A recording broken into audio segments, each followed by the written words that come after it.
Hello everybody, welcome to another episode of AGN Instant Action. I am Hamma from PlanetSide-Universe.com, and this particular episode we are going to talk about the November 10th patch.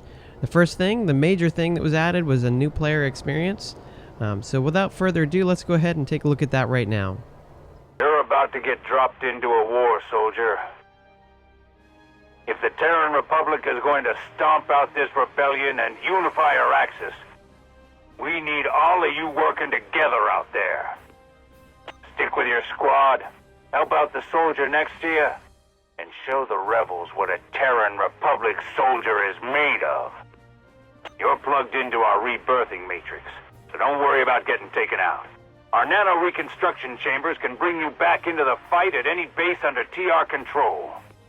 Nano-construction technology will allow you to create vehicles at any of our Empire's vehicle terminals, but you'll need to make sure you've got access to the materials needed to replicate one.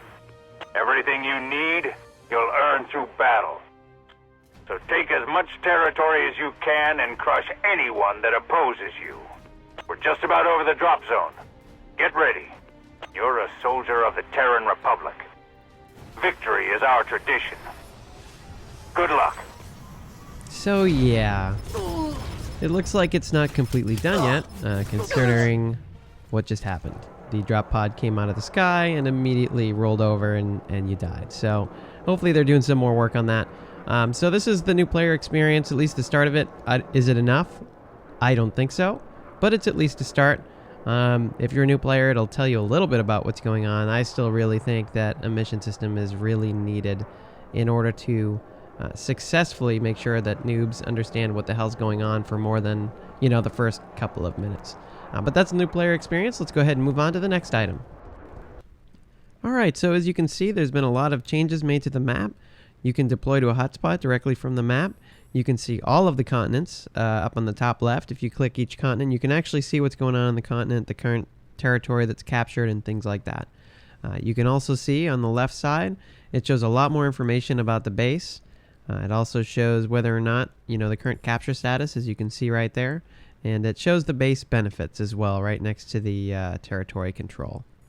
So obviously, as I mentioned previously, all the bases have benefits now. The tech plant allows you to spawn battle tanks. The amp station allows you to reduce the overheat on your phalanx turrets. And last but not least, the biolab increases your health regen, which was a huge debate on the forums as to whether or not that's actually a good idea or if that hurts medics. I guess we'll be finding out. They did say they would remove it if they felt like it ruined things, so we'll see what happens. So as promised, there's a bunch more weapons showing up in the store. You can take a look at them right here, or you can look at them in the game yourself, but quite a few things were added here. You can see a lot of different new weapons, and I'm repeating myself now as I go to the next item. There's a lot more customizations that you can actually see now. It seems like the majority of the helmet ones are skulls, which I have absolutely no desire to purchase. However, quite a few of these camos I'll probably purchase. I noticed that some of these are one-time use. You actually buy it, and then you apply it to a weapon or something like that, and then the item is gone. So that should be interesting. There are quite a few cool camos here. There's some things that are just redonkulous as well as we go over to the vehicle customizations. So as you can see here, very similar to infantry. However, there's a lot of weird things like smiley faces and daisies and hearts and things like that. Those things go on the cockpit or the glass in particular. I know for one thing I can't wait to start killing people who actually decide to use the zebra camo. Although I didn't see it in here, so maybe they didn't add it. There's a couple other cool things here that you can see. There's some neat add-ons to the Galaxy and the Liberator where you can purchase these neat-looking fins that actually show up on your Galaxy. Actually kind of looking forward to those. They're kind of silly, but hey, what the heck? They make your Galaxy look cooler. A lot of the things, the preview button doesn't work, so don't bother giving it a try. Here you can see all the different boost implants were added. I don't remember if these were actually visible before, but they are here again. There are quite a few different ones. Some of them are 7 days, some of them are 1 day. So go ahead and check those out in the game when you get a chance. So next up, a bunch of outposts got some makeovers on Indar. They were Amarishified, if that's a word. So there's some new blockades, some walls, and things like that. This one in particular you're looking at is the Quartz Ridge, which used to be just a little outpost off in the distance there to the left in the middle of the desert. Here's a little bit of a walkthrough just to kind of show the base to you a little bit. Looks like they carved out a little bit of a canyon here, and they added in some really cool stuff. So I'm really looking forward to fighting here at Quartz Ridge. The other outpost that they made some changes at was West Highlands Checkpoint. As you can see, very similar to Quartz Ridge, they went ahead and added a wall.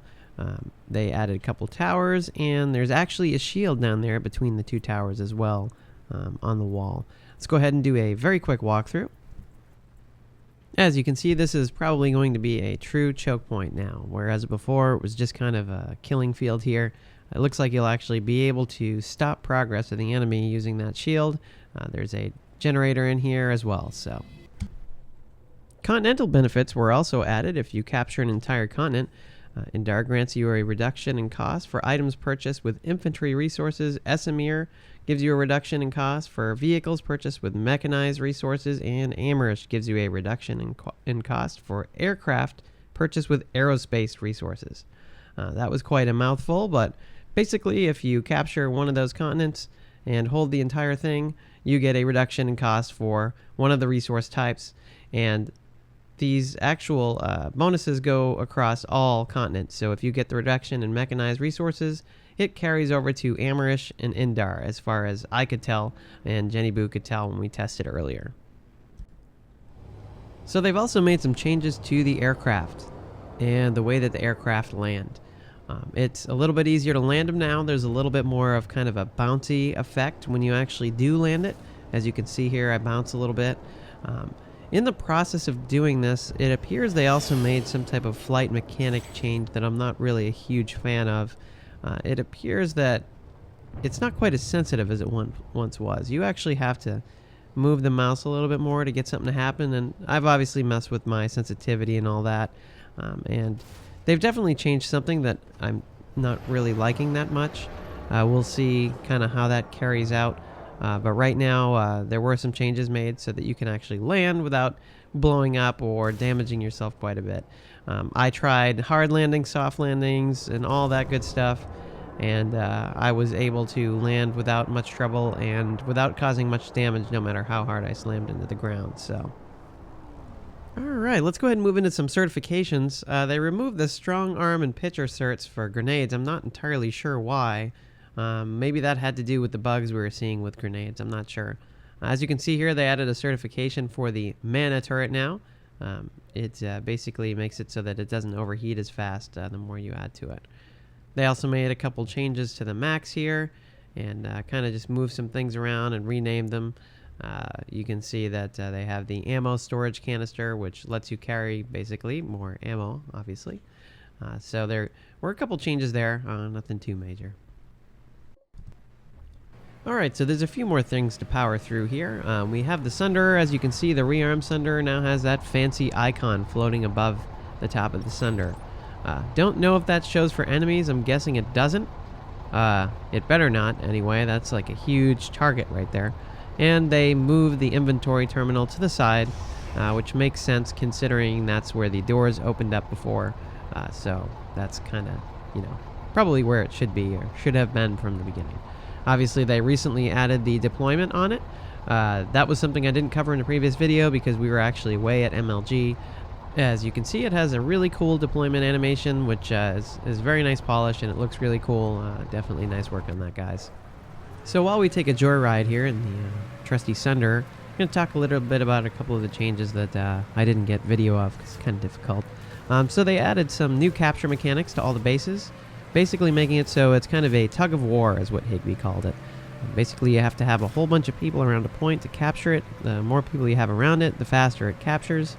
And so basically, if you're not on it, it will go back to the enemy. This makes it so it's a little bit easier to defend. I've heard some things saying that it becomes almost impossible to capture a base because the enemy is always on the points.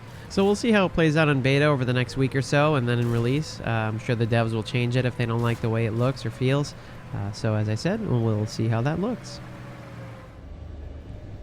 The The Liberator actually got a buff in this patch as well. It's a little more resistant to flak, and the Shredder got a buff as well as a couple of the other weapons. So we'll see how the Liberator plays out. A really fun vehicle to fly. It was way too easy to destroy before, so we'll see how that goes. So the Galaxy got the same buff to resist flak damage. So I actually flew it into an enemy area just to see how quickly I went down. It still seemed to be really fast, but I guess we'll see how it plays out. They must have made some sort of change. I don't feel like I felt it though. So last but not least, if I didn't miss anything, which I probably did, there was a pretty big patch, a lot of changes. So the Empire-specific fighters got a bunch of changes. The air-to-air missiles now have increased damage and lock-on range.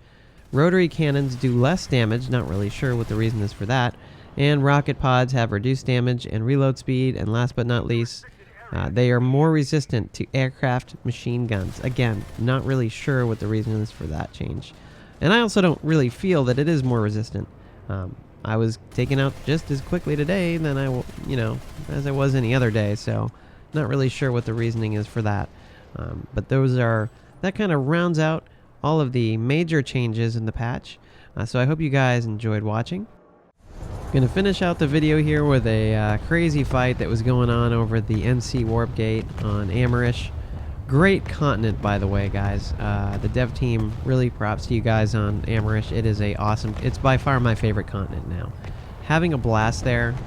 Great job on all the outposts, all the bases. It's just a overall awesome continent. Really glad to see that there's a lot of changes from Amerish going on to Indar, and I hope we get to see a lot more of that. I know Clegg is adding a bunch more outposts to Esamir as well, so that's really cool to see. Esamir needs more outposts. I like what they tried there with the more spread out feel, but I do feel in the long run more outposts is a little bit better. So anyway, thanks a lot for watching the video today, guys, and if you like it, go ahead and hit like. If you don't, go ahead and hit dislike. Hopefully you like it though. That's what I would prefer. I am Hamma for PlanetSide-Universe.com and the Araxis Global Network. Be sure to tune into the AGN Live on twitch.tv/AGNTV on November 17th to check out a live episode of Squad Beacon. We will have tons of guests, new and old, as well as special guests, so be sure to tune in. You guys have a good one. Bye-bye.